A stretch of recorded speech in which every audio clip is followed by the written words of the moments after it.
You're listening to Clear Inner Focus's Expanding Voices, where your host, Patty Jackson, and her guests share inspiration, real human stuff, and the thrill of confidently standing in expanded self-expression.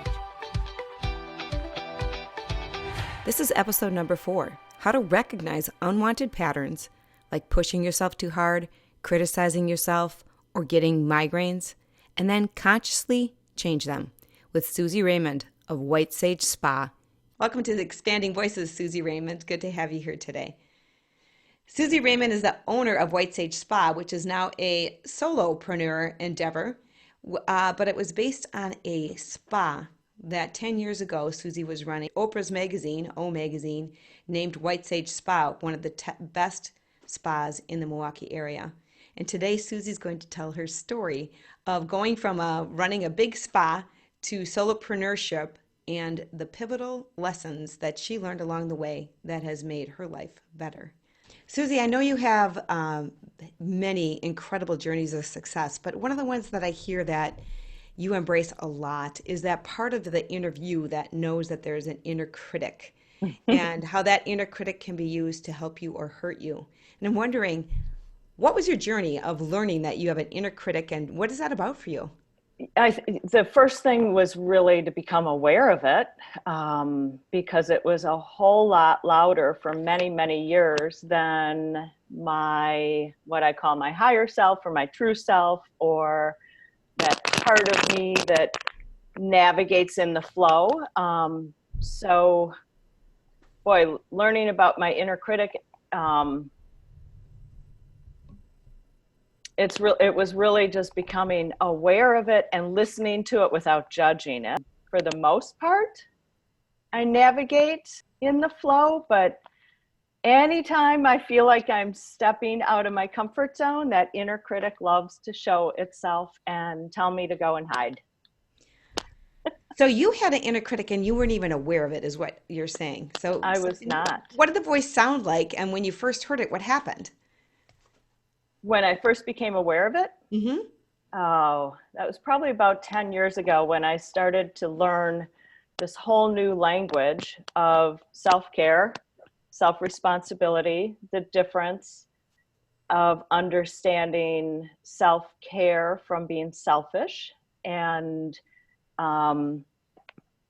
what I recognized is I was just over giving I was in a full service spa business. Now I'm a one-woman show. What I recognized is I was showing up and giving all of myself to everybody else. And I did not know how to receive consistently. So I think my inner critic was kind of telling me, you have to give, do, and push. And so those were some of the inner critic voices. Keep producing, doing, being this, really this calm, nurturing individual for everybody else. And until I really heard that inner critic voice and was able to recognize my own burnout and sadness of I wasn't giving at the level I was giving to everyone else, I was not doing it for myself.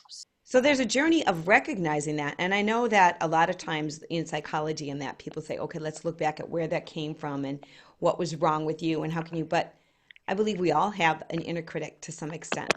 And I heard that you said that one of the things that you did is now you recognize it. And instead of being critical of that inner critic saying, do more, Susie, you accept it. Yes, that is true. I see it. I accept it. I know it's part of my normal journey. And I also kind of now see my inner critic as an opportunity for expansion when it shows up. Like I understand that it's showing up really when I'm on kind of the edge of just something new or being more visible or teaching a new class, things like that. It's still there, but I've become more aware of the message, and I'm aware of there's a part of me that just wants to say no and hide, and I don't want to, but just stepping in and teach from my heart and not my head. And the inner critic is definitely up in the head. And so thank you, Susie. I'm so glad that you're here today because I love your voice and your demonstration about how to live joyfully, to trust the universe, and to practice self-care. I see you expressing that in so many different venues, Susie, and I know I hear from the people that you work with. It's so inspirational. I'm wondering if there's something that you'd like to share with our audience about your journey to understand self-care and how it makes life so much better. Sure. I think it really started about 10 years ago when I received a free vacation with some friends of ours, a family vacation. We just got there, and they took care of us, and it was really uncomfortable to receive for me. It was at exactly the same time that I was starting my journey into this new language of self-care, listening to yourself, honoring yourself, and learning the difference between being selfish and really caring for yourself. It's interesting being an entrepreneur. There's a part of me that has in the past, I call it my old self, that pushed myself and drove myself. And as I've continued to learn the value of self-care and carving out time to be and walk and be in nature, I am so filled up that I have so much more to offer others than the old way when I would show up.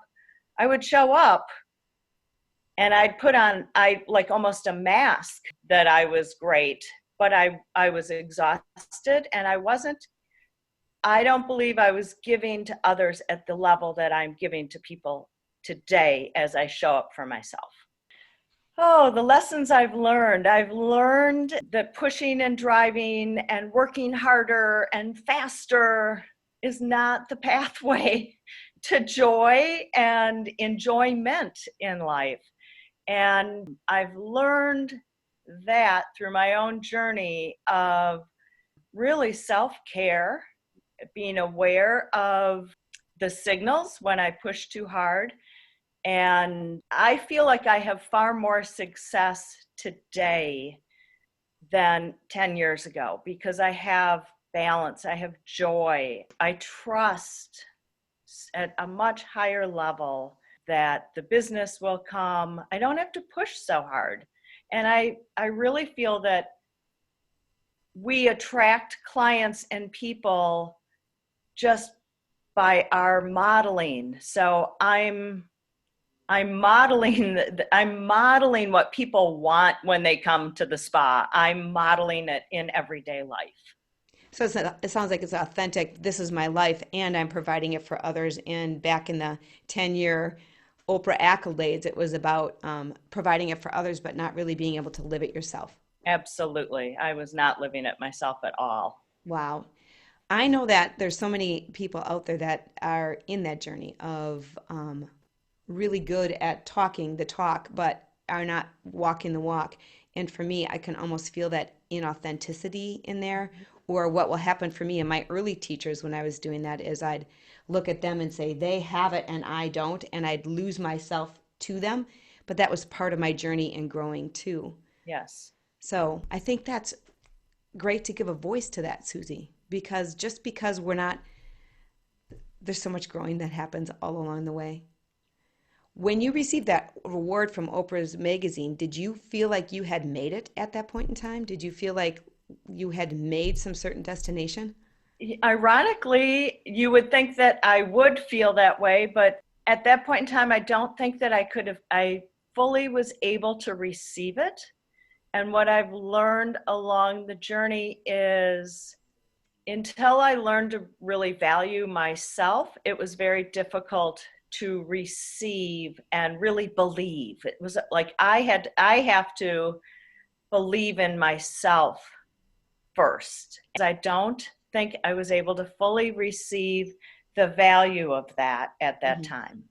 Yeah, I know when I am in that gotta get there mode, the great juicy things in life come in and I can't even savor them. It's like chewing on a lollipop and waiting for the next one. And, that's that outside sort of addictive behavior of I need more outside me, I need more outside me. But Yeah, when you get it, it's not fulfilling. right.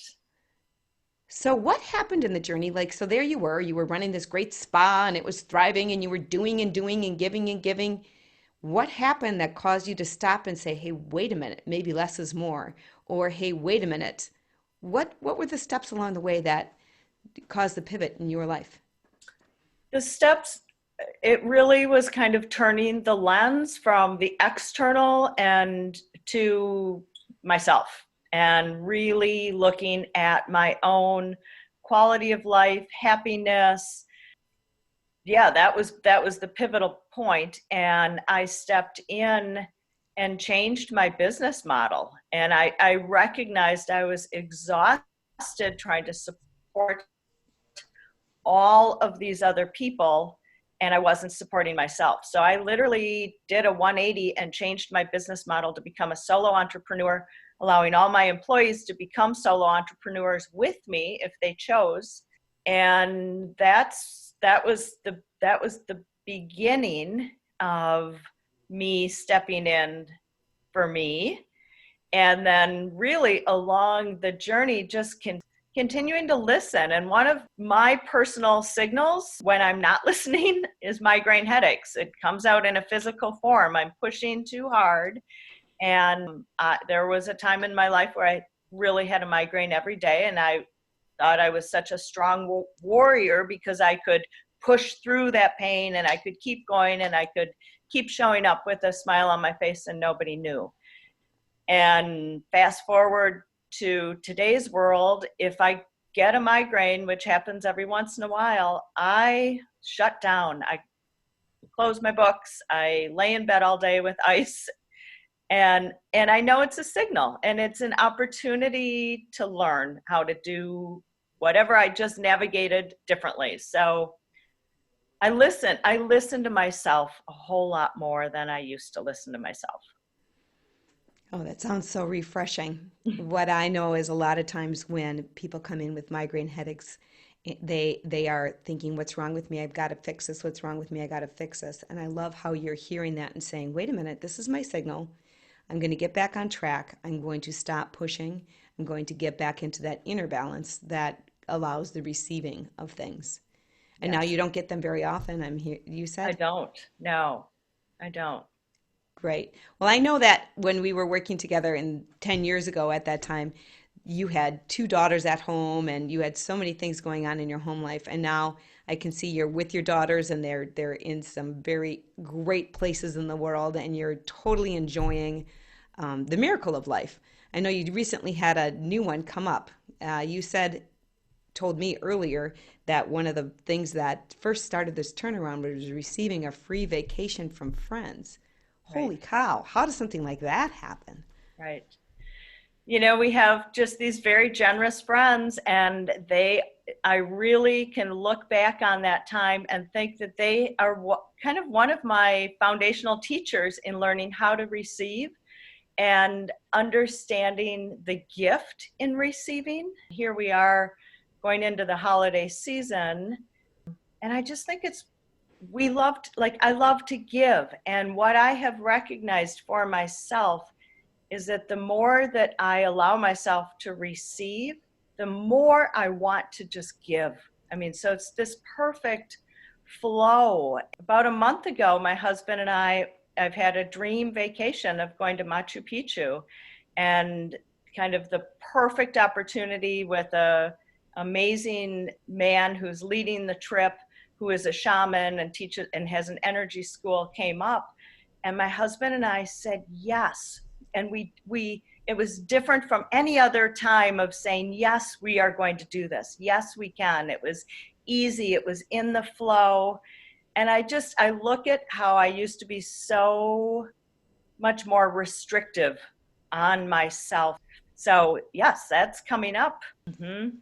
I know that in the early days when I went on my first trip of a dream, like a dream, the whole time I was there, I sort of was feeling like guilty that I was giving myself permission to take that trip, to spend the money on the trip. And when I got there, it was great, but I had so much guilt involved. And over the years, in learning to receive and be in gratitude and understand that sometimes that just to be in the gratitude that it comes in is such a great journey, because then the inside feels like the outside. And just what you said, the permission, that is what I have found to be probably my greatest hurdle, is my own inner permission. And as I've stepped in more, I give myself permission. I give myself permission to play. I give myself permission to be. But it really was something that I had to consciously choose and teach myself and tell myself that it was okay. And really, it all boils back down to the permission for self-care and joy. Life doesn't have to be hard. Life doesn't have to be pushing and driving. The permission piece is, I think, the foundational piece of why are we so hard on ourselves? Why can't we give ourselves permission? Wonder where that comes from, huh? Where does it come from? Yeah. Well, I think as kids, you need to ask permission from your elders to be Yeah, able to do things. right. And then we just start asking, from the outside. I want someone from the outside to say, I can do this. It just is Yes. a habit we establish, but as I'm constantly growing and as I'm constantly moving into more and more of who I am, I notice that I can more readily get to that. Now, it sounds kind of funny. I mean, I'm 56 years old and I'm still learning to do that. But I noticed that when my kids are growing up, we had the book. I don't know who wrote the series, but it was like your 3 month old, your 6 month old, your 9 month old, your 12 month old. Then it would jump to 1 year and a half, and then it would jump to Right. your 2 year old. Then it went to age ranges. But I was pretty sure when I turned 30, I needed like your 30-year-old to read about the life curriculum that happens at that age. And Right. there's some significant points in my life where all of a sudden, wow, it's time for me to grow again. And Yes. every time there's those specific things that I do, one of the things that I do is I don't have enough time, I don't have enough money, and oh, I don't really need it. My life is great right here, right now. Right. And that one little thing serves me really well when my life is not at that point of growing. Like when I was at home with 4 kids, the last two being twins, it was really important for me to say, I don't have enough money to go back to school right now and learn how to become a life coach, Mm-hmm. because I didn't have the time and I didn't need it. I needed all my focus and all my energy right there with those kids. I was living the dream that I had years previous. So that little thing that stopped me then was very helpful, but then when it came time to grow, I had to do a lot of work to remove that inner critic or that thing that stopped me so that I could grow to that next plateau or that next launching pad in my life. And maybe that's where it comes from. I don't know. I feel like I have retooled my own DNA around permission. Hmm. Um, So when you give yourself permission, Susie, what does that sound like? What does that look like? What's the process? Can you think of an example where you've done that? I like to recognize patterns that I have and change them. So when you had one story that I think of, and it's pretty simple, we were having a family gathering, people coming over, and our pattern always has been my husband and I, we work right up until they come and have to, even if we're perfectly ready, we keep finding little things to tweak and get ready for the party. And I knew it was a beautiful summer day and I really wanted to get out in my kayak. And I knew that once people came, I needed to be the hostess and I would invite other people to go out in the kayak.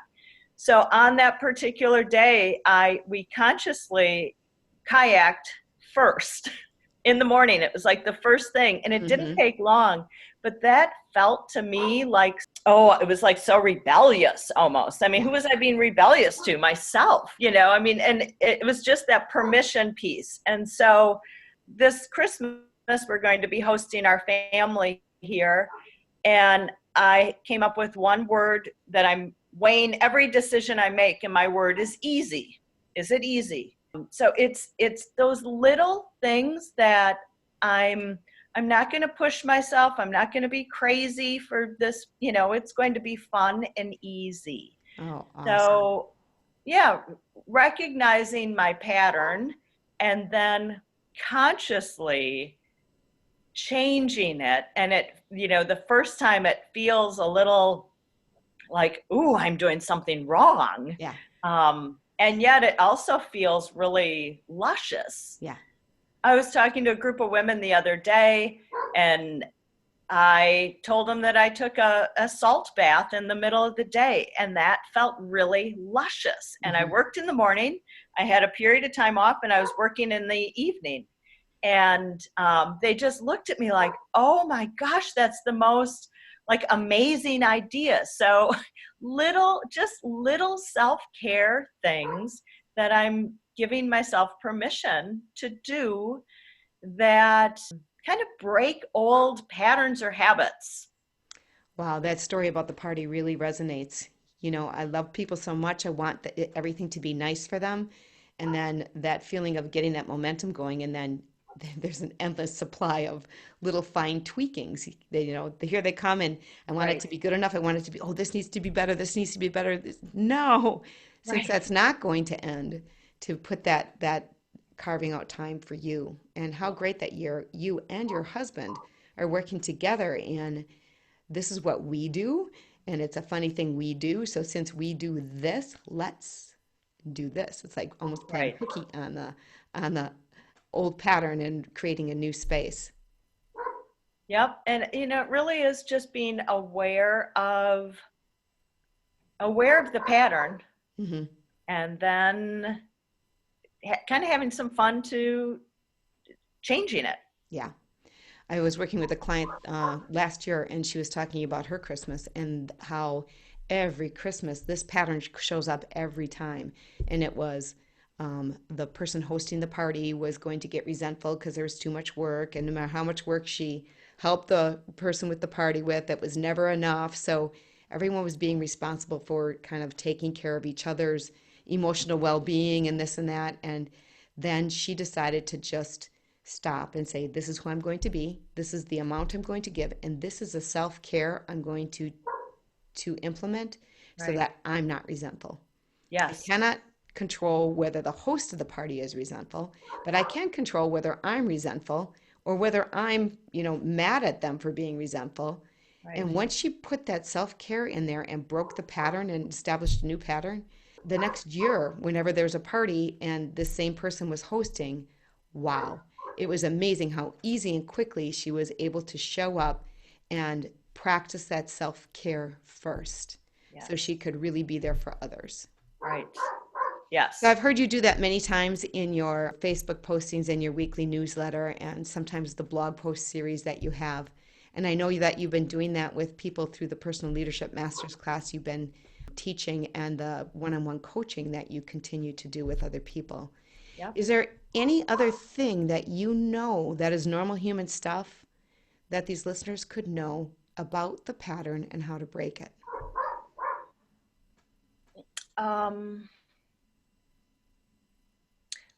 I would say when you become aware of a pattern or a habit, letting go of the judgment about it, just knowing this is normal human stuff, not judging it, because I feel like when the judge and the inner critic comes in, for me, I stop and I retreat. If I let go of the judgment and I just witness the judgment and almost kind of sometimes I will dialogue with my inner critic, that allows me to just take the next step forward. When you dialogue, do you do that with pen and paper and kind of write down the thoughts and talk through it? Or how do you do it? I love to journal. Mm-hmm. And so, yes, I do. And sometimes I will even have a dialogue in my journal. I'll let my inner critic have a voice. I'll dialogue. And then who I call my higher self, can answer the inner critic. And so the higher self, my truth, who do I really want to show up? And it's really a great way for me to witness and see the stories, the inside stories that I'm telling myself. Mm-hmm. and then call myself out on those inside stories and go, well, that's not really true. Or Right. that's not really who I want to be, but it's normal. It's normal. I love that the most important thing is to become aware and then just accept it and not criticize the critic or criticize the other people. I know if I'm being critical of myself and I'm not aware of it, what ends up stopping me and makes me change my momentum is I hear other people criticizing me, or I find myself in my thoughts criticizing other people. And that's Yeah. a really good signal. I don't get migraines per se. My signal is I can find myself just like not liking who I'm hearing myself be inside Right. my head and how that feels. Yes. But I do the same thing then, is it's like time to stop, get back, look at where I'm going and reset my focus. Yeah. I know you had said something about hiding sometimes when it's time for you to stretch and grow, those things show up. Yes. And that critic or that fear or whatever we call it causes you to want to hide. Right. And I've heard from many people who drink too much, who overdrink. They say that they're doing it in order to hide. I'm like, wow, that is really a cool thing. Like, sometimes it's scary to say this is who I am. It is. And then because of that fear, how you respond to it, again, like you said, just accepting it. Because of that fear and responding to it and drinking to hide, because of that fear and hearing the critic and then running with the critic and wanting to hide from the critic, wow, what if we all just accepted it as this is normal human stuff? Right. And it's there because you know what? Something really matters. Yes. So I have a question for you. Yes. For you, Susie, at the beginning, middle, and end of the day, what is it that really matters to you the most?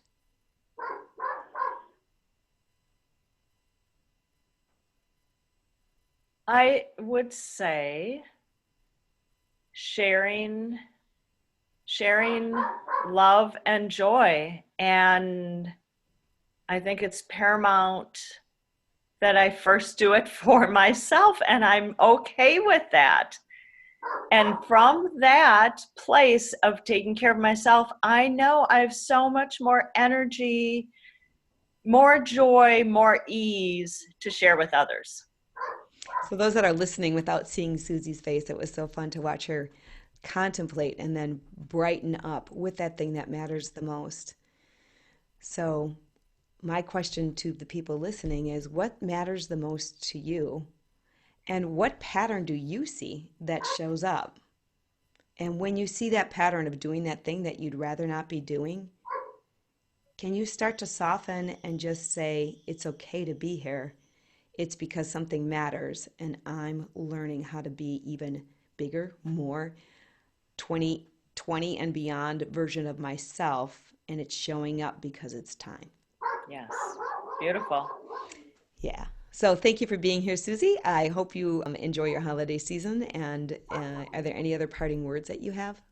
I think the only parting words is, if for anyone listening and watching, is really imagine who you want to be. Let that imagination go with who is that true self that you want to step into. And we have to first start in our imagination and believe it. Yeah. And then it does come. It does flow. Yeah, it does come and it does flow if I accept that there's a gap between where I am and where I want to be. Yes. And there is a gap. There is. So accepting that there is a gap, accepting that there's some inner navigation, there's going to be challenges to steer through, and it's normal. It's because you're powerful, right? You're an incredible creator. And yay, there's a gap. And yes, those things are going to show up. And yes, you are capable. Yes. Because who put those desires and who put that imagination in you anyway? Right. Certainly the universe can support its fruition. Thank you for being here, Susie. I'm excited to continue to watch the things that you're doing in the world with other people, in your coaching and in your Reiki and all the other things that you're sharing with your voice. Thank you, Patty, for being one of my teachers. Bye-bye. Bye.